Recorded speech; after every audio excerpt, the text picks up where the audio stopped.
What is up, everybody? Welcome into the post-game edition of Shout, a Buffalo Bills football podcast. He's Ryan Talbot in New York. I'm inside Highmark Stadium. I'm Matt Parrino, where the Bills just escaped with a 24-21 victory over the New England Patriots, the exact opposite of what I think both of us thought this was going to be. But the one area that we did bring up, Ryan, in this game, that the Patriots might be able to have some success, that was going to be in the run game.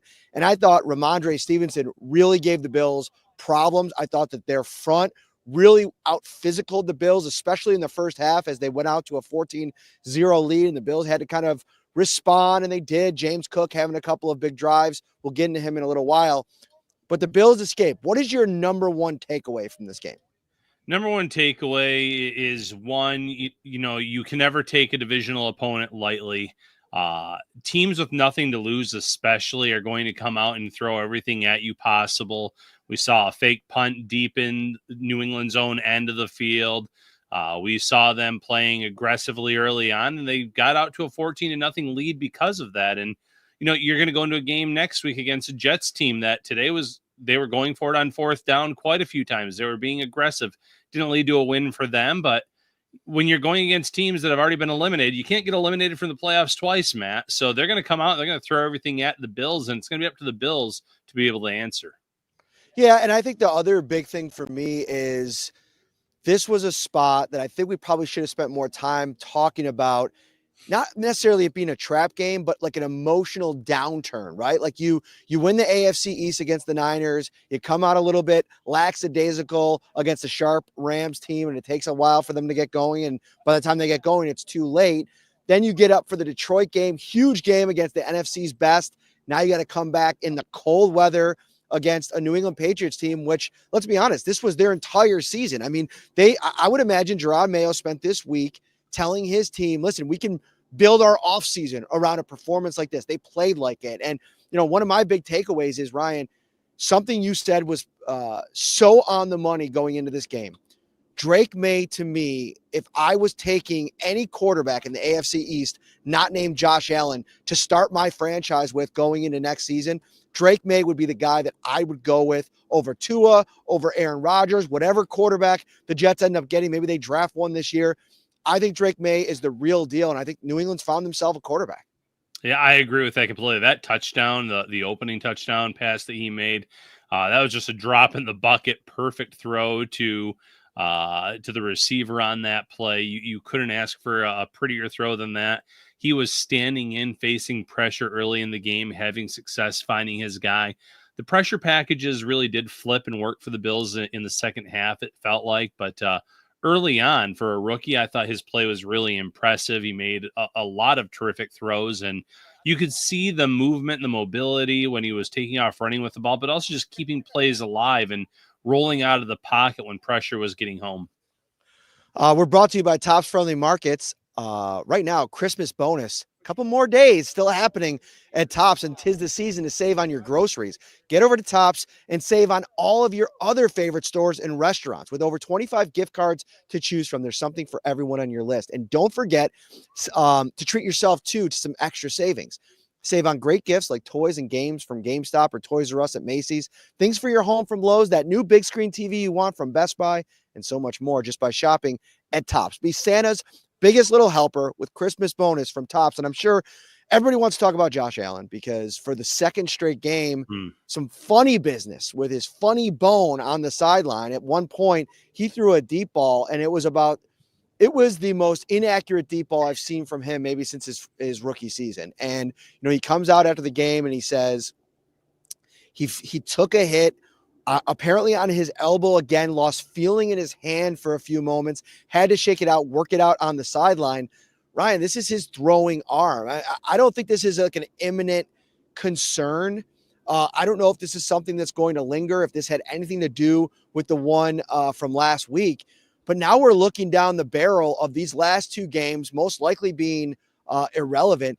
I think the Bills have to start spending some serious time thinking about, all right, the number one seed possibly is great, and it might be in play if the Chiefs lose on Wednesday, but the number one priority, like I've said for weeks now, is Josh Allen's health. And I think that should go into what they do over the last 2 weeks. Maybe give Mike White a little bit of a revenge game against the Jets next week. But you got to start thinking about what you're going to do with your starting quarterback and potentially the MVP of the league. Yeah, absolutely. And, it would take a lot for this to happen, Matt, but the Bills could get a big Christmas present on Christmas Day in terms of knowing their overall seeding. Not that they want to be the 2 seed, but if the Chiefs were able to knock off the Steelers and the Texans were able to knock off the Ravens, the Bills would be locked into that number 2 spot. And that could really help shift your thinking in terms of we're locked in here. These last 2 games are meaningless. We can truly give Allen and the starters a bye in the final week of the season on the road against the Patriots, but how are we going to manage them in this game against the Jets? And playing in the half, having a run-heavy offensive game plan, whatever the case may be, you need to make sure that Allen is healthy come playoff time, 100%. He said he had hit his other funny bone, the funny bone on his left arm a few weeks ago. He had the shoulder deal last week. And then the same thing this week. So these little scares, you can't call them meaningless games because the Bills right now are still playing for that 2 seed. But in games that really don't matter in the grand scheme of things, because in a few weeks is when it really matters, you have to make sure that you're protecting him, whether he's playing or not. Maybe tell him, if you have to scramble out of the pocket, that's one thing, but we're really going to limit you as a runner. We don't want you taking those hits. So like I said, maybe things work out exactly as I laid out there on Christmas Day. And all of a sudden the Bills know exactly what where they are seated going into the playoffs. You're never going to know how injured this guy is. I mean, we Right. learned this week that he was playing with a broken hand, which I think we all pretty much thought after seeing that hit in Arizona in week 1 that was a pretty significant injury. He had the fingers taped together. A lot of the docs on social media were saying that it was most likely some type of fracture. So he's going to play through it. He's going to play hurt. We get all of that. Sometimes you got to protect him from himself. A couple things real quick. Chris Mendez watching on YouTube. Shout out to him. I was eating dinner with my wife last night at Coulter Bay, downtown Buffalo, and he came up to me, said he was a big Shout Day, said he listens every day. He runs a mojito bar called Mint, and I said one of these Saturdays we get you in before a game, maybe even next weekend. We got to stop in there together, say what's up to our good buddy Chris. Thanks for listening, man. We really appreciate you. Sam the Sham here on YouTube brings up a really good question, because I turned to Elena Getzenberg from ESPN during this game and early in this game, and I just said, what is going on with Amari Cooper? Why is he not on the field? The first 6 plays in this game, it felt like it was obvious how much he wasn't on the field. I thought he was brought in here to be a separator, to be somebody that defenses had to game plan against. And who knows, maybe that wrist injury that he was dealing with for a long time, maybe it's still lingering. Maybe it's something that he's still kind of managing. That could be a piece of this. Or to Sam's question here, is this an offensive strategy where maybe they're hiding Cooper a little bit in terms of what he could do long-term? But I also agree with Robin Brown. Another drop in this game. It continues to be an issue for Amari Cooper, and something that I think, over the course of the last stretch here into the playoffs, he's going to have to try to find a way to take that out of his game. Yeah, absolutely. And, to answer the question, I do think part of it is they are hiding him. Josh Allen said something very interesting post-game today, Matt. He talked about, do we unveil everything now in a matchup like this against a divisional opponent in a meaningless game in terms of this isn't a win or go home, or do we save some of that for the postseason where there's no film of these plays and they can catch some teams off guard? They can work in Amari Cooper more and some of these other playmakers that maybe aren't getting the ball as much as we expect. I think there is something to that. I haven't loved the usage over the last 2 weeks. You'd still like to see him have more than just like one reception. He was off the stat sheet last week. He did have that drop, but the weather itself presented some challenges. Not to say that it won't be brutally cold come playoff time at Highmark Stadium when that time comes, but even Khalil Shakir had a few drops. The one it kind of alligator armed it down the field. Allen put that in a great spot, and he just didn't come up with it.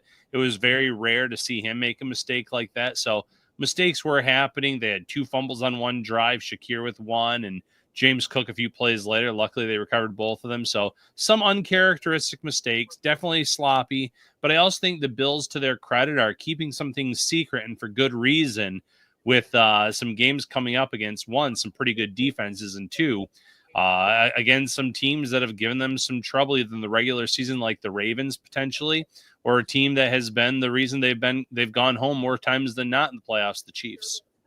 What do we call you, by the way? Santa Talbot, Santa Ryan? Like, Ooh. what's the what's the nickname here?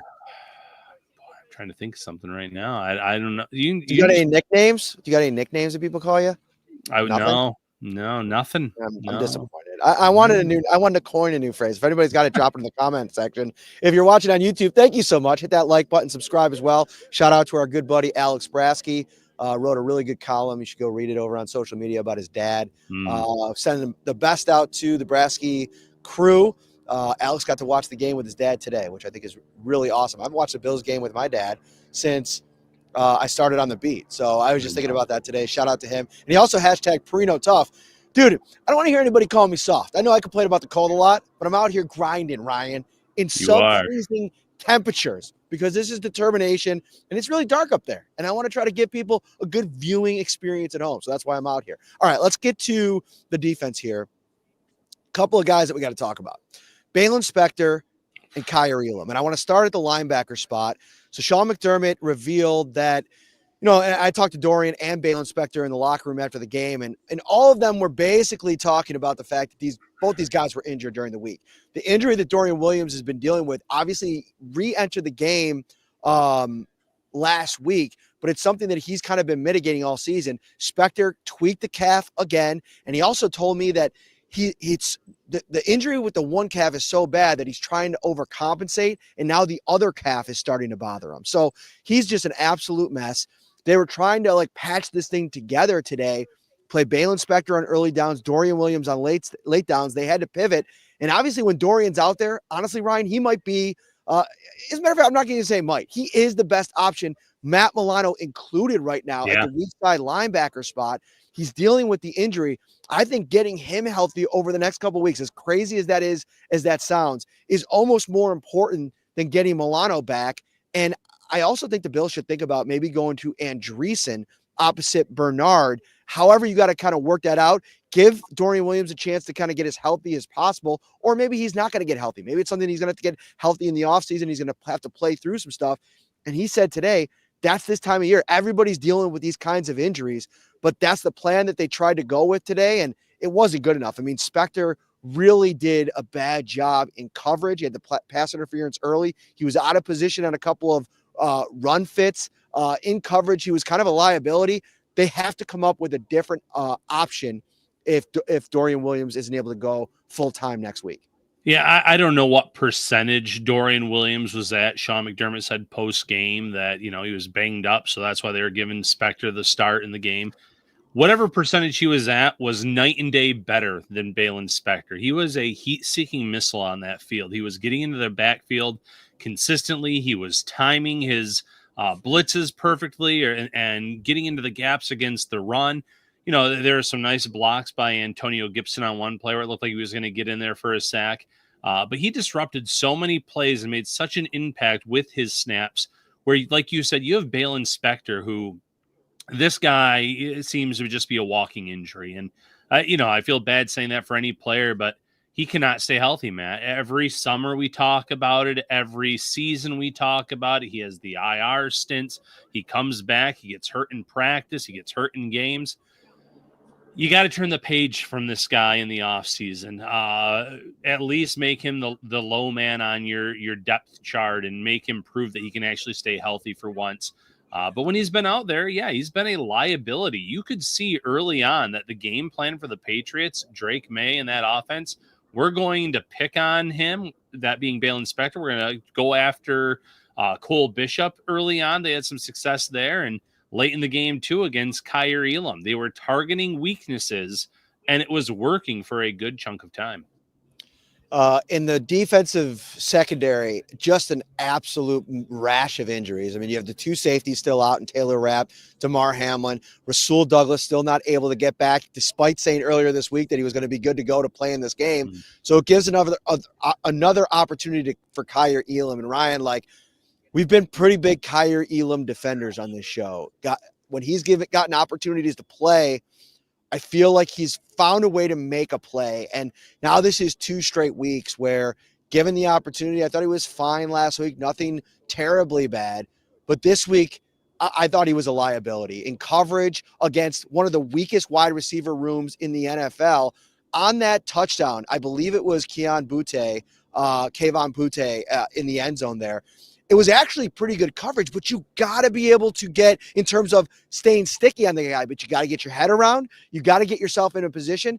And I'm not excusing Elam at all, but how much is this a matter of a guy just not being able to execute at a high level versus a guy that's confident at this stage in his career is just absolutely shot, doesn't have the reps to compete at this stage in the season. And even going up against a guy like Butte and a Patriots, I'm not trying to make excuses, but a Patriots offense that's littered with guys that have been playing for the most part all season, he's just not at a level to compete. Yeah, he was against Butte, and he played like Butte for a good portion of the game there, Mr. Parrino. Yeah, the one pass interference that... Get out. I gotta put Ryan in timeout for that one. Okay.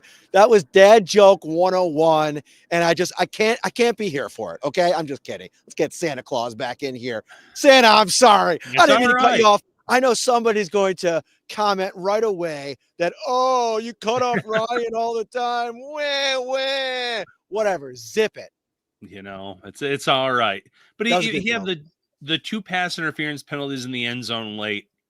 I thought the first one, both guys were hand fighting. I thought you could have easily called that offensive on Butte as well. He kind of did a little dive or a flop at the end of the play that drew the flag. Second one, he was there too early. He had one earlier in the game, backs turned. You've got to be able to play the ball in those situations. You can't go through the body of the receiver. He has a lot of the attributes, but we've seen this throughout time in the NFL. You can have all the attributes in the world. You can have the speed. You can have the playmaking ability, which he's shown at times, but it's just not all there for him. And yeah, I think the Bills have to take some of the blame for that, for the lack of reps, the lack of opportunities that he's had. But he's also been handsy throughout his entire tenure with Buffalo. It's why, as a rookie, they had oven mitts on him out there at training camp. It's why I think that Sean McDermott and company have been so hesitant to play him. He grabs, he holds, and the refs, you know, they're going to call that a lot of the time, especially when you're not making a play on the ball. It's obvious type of these situations. So a game to forget for him. Unfortunately, it never kind of turned the other way. I thought that for, Balin, Spector, Kyrie Elam, when they were in there, just it never changed. The tide never turned for them. It was a poor performance. Whereas a guy like Cam Lewis started out poor in this game, had some issues, came on strong with a big interception in the end zone, and some other nice plays in that second half. So some players rebounded, but Elam and Spector were 2 that simply did not.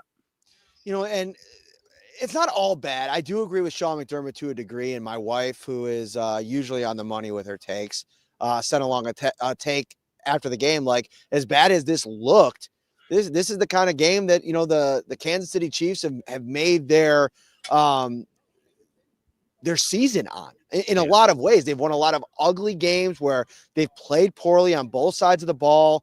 And they find a way to come out and win. I think you go down 14-0 early against a team that's obviously playing like this is the biggest game of their season, and you respond in the way that they did. You could take something out of that. And this offense is not going to struggle like it did most of the time. And, it's a complimentary football game. It's got to be. When, Spencer Brown put a lot of it on the offense after the game about, the 3-and-out early. My wife's saying you got to eat the mic. Can you not hear me that well? I can hear you very well. I don't think there's a mic issue, honestly, but all right there, honey. She's pretty geeked out. She's been wrapping presents all day. Maybe the hearing's going a little bit. It's late. Go to bed, honey. It's okay. Like, you've earned it. Listen, I got to give my wife credit, man. She does like 97% of the rapping. And the only rapping that I do is the presents that I got for her, which is usually, let's be honest, 1 or 2 big hitters every year. We've been in it a long time. She said to zip it. She said, zip it, Ryan. Hey, I'm just saying the comments here in the chat are backing me up that you sound good Matt. But Okay, good. I don't like to argue with Caitlin, so whatever she says. Very good. Everybody says they can hear me fine, so that's good. So I just think that you come out in a game like this, you obviously don't have your best stuff, and Spencer Brown wanted to put a lot of it on the offense for not getting the job done with a couple 3-and-outs. But at the same time, defensively, you got to find a way to get a stop. I know that they were injured on the back end, but up front, this is one of the worst offensive lines pass blocking all season, or in the entire NFL that the Bills have faced all season. And it just felt like after a pretty good first drive, and credit to Drake May, I tweeted it. There was a couple of throws where the Bills were getting pressure. He stood in the pocket, he took a hit, and he made a big time throw. But it just all kind of snowballed. You had the Balin Spector penalty. You had the Cam Lewis missed tackle on the Ramondre Stevenson touchdown run. And we'll get to Cam Lewis in a minute because he responded in a big way. But I thought the Bills found a way to get this thing back on the track when it just really didn't feel like they had their best stuff in the first half in a weird game. Yeah, and listen, there's also pre-snap penalties, which the Bills absolutely have to clean up. You had Spencer Brown getting called for one.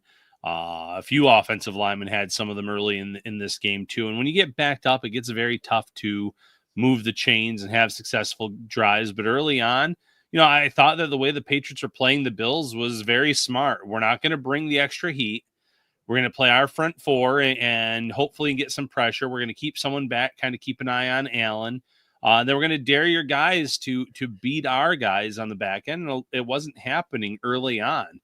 You had some nice pass breakups by, former Bills draft pick Alex Austin early on in that game against Mac Hollins. I thought Hollins could have run to the ball or come up on it a little bit more, not just wait on it. But that was a heads-up play by the young cornerback. You had some other guys stepping up for that Patriots defense and making plays. And what they did in terms of, we're not going to send that extra heat and give Allen maybe a rush lane. We're not going to create some kind of disadvantage for our defense. We're going to sit back and make these guys that struggled to create separation beat us in those matches and make Allen find you that way. It led to some very uneven offensive plays. I thought that Allen was trying to throw it down the field a little bit too much in this one. Led to a bad interception in the end zone, which shout out Ty Johnson for the tackle that led to the Patriots having to start at the 1 yard line. He had another great game as a rusher and then a heads up play on that interception. But the offense certainly needs to be better. We've seen enough, though, in recent weeks against the Lions, against the Rams, to know this is more of an anomaly than anything else. The other thing about the offense that was, I think, a good thing to take out of this game is the Patriots who, I know it's not Bill Belichick, but Gerard Mayo's been there for many years, very familiar with the Bills offense, has played Josh Allen a ton over the course of his career. And if you're coming to defensive game plans, he probably could cook up one of the best against Josh Allen. And Allen credited the Patriots for taking a lot of their crossing routes away, really muddying things up at the second level. There's a lot of times when you look at the replay back and there was nobody open. You are not going to find a lot of games where Khalil Shakir is targeted as many times as he was targeted in this game, and for a while didn't have a catch. I mean, he ends this one with 6 targets, 2 catches, and 22 yards. That's about as good of a job as any team in the league has done against Khalil Shakir this year. And across the board, I mean, Dalton Kincaid, 7 targets for 4 catches and 15 yards. I still think he looks a little bit kind of banged up, which is, concerning as well as you kind of look forward into the playoffs. They want to try to get him right. They're going to be playing in Orchard Park, likely as the 2 seed. They'll play 1 in New England, where it's going to probably be cold in a couple of weeks, and all the rest are going to be here. So, that knee injury is something that I think is concerning. He just doesn't have a lot of drive. The physicality in his game, it just doesn't seem there right now. And this offense struggle. Now, another positive, the run game, James Cook, we'll talk about him in a second. Dawson Knox continues to make some really clutch plays that are going, I feel like, a little bit under the radar. He had, Mike, I'm freezing my butt off right now, man. The Bears, we're struggling out here. We probably got about 6 minutes left. And I think we're going to get to everything that I wanted to get to. But I want to shout out Dawson Knox because he made a catch that was on a bad throw today, kept a drive going. He had that one on his fingertips last week. With Kincaid dealing with this injury, I think Dawson Knox has stepped up in a big way down the stretch. Yeah, he's been huge for this team. And I know I was critical of him last season with some of the plays, some of the drops. He was obviously dealing with a wrist injury last year that affected him, because we've seen this year he's been clutch every time that the Bills have had to lean on him, whether it's been Kincaid out with an injury or whether it's just him out there on the field along with Kincaid. He's made some great grabs. We know that how much he's improved from early in his career to now as a blocker. He can do a little bit of everything, and it was another solid performance for Knox. The stat sheet won't blow you away. The only one on offense that I thought their stats would really impress you, obviously, is James Cook, who once again had a phenomenal day at the office.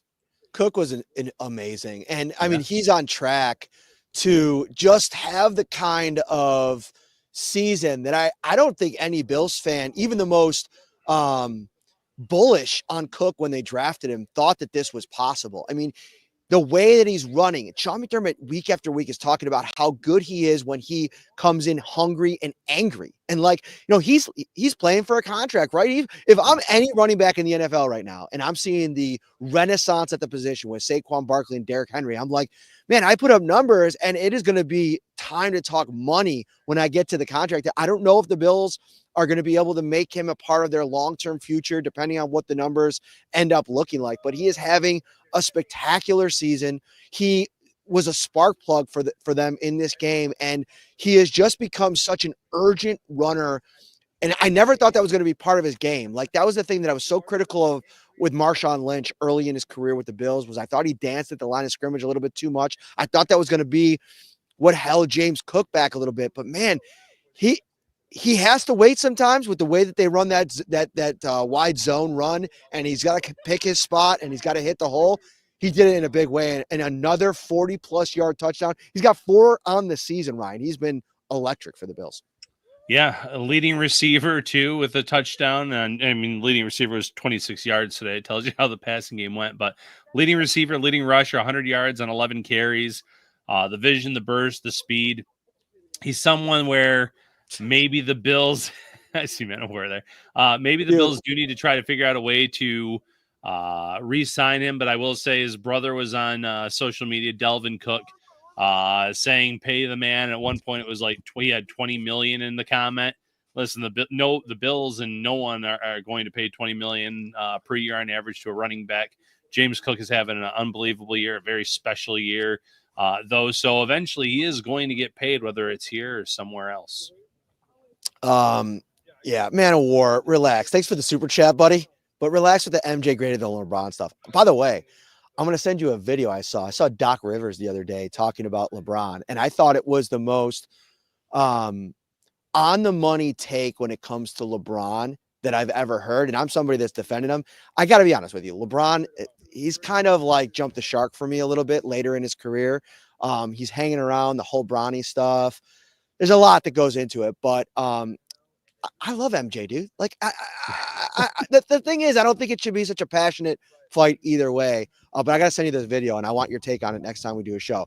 By the way, we got to get out of here, dude. I am freezing my tush off, okay? It is, what do you think it is out here? 2 degrees. We got Santa back in Olean, just absolutely rocking it today. The Bills escape. Warm coffee. Get out. Just absolutely get out. We'll be back tomorrow with our 3 big questions. We'll watch this thing back. I want to get into it after we're able to kind of dive into this thing. For Ryan, I am Matt. Become an insider, 716-528-6727. It is a 2-week free trial. We'll be on the insider text line after this, $3.99 a month. After that, and it's brought to you by Carrie C. Byer, attorney with the law offices of Francis M. Litra, located at 237 Main Street in Buffalo, New York. If you or someone you know is injured, give them a call, 716-852. Oh, no, I forgot the number, Ryan. I forgot the number. 716-852-1234 or check out litrolaw.com. And I can't even wait. I am walking back as we speak. I got to go. I'm freezing my butt off here. I'm cold, Lindsay. I'm cold. Say hello. Okay, they're all doing their show. All right. See you later, everybody. Take care. My hands are freezing, right?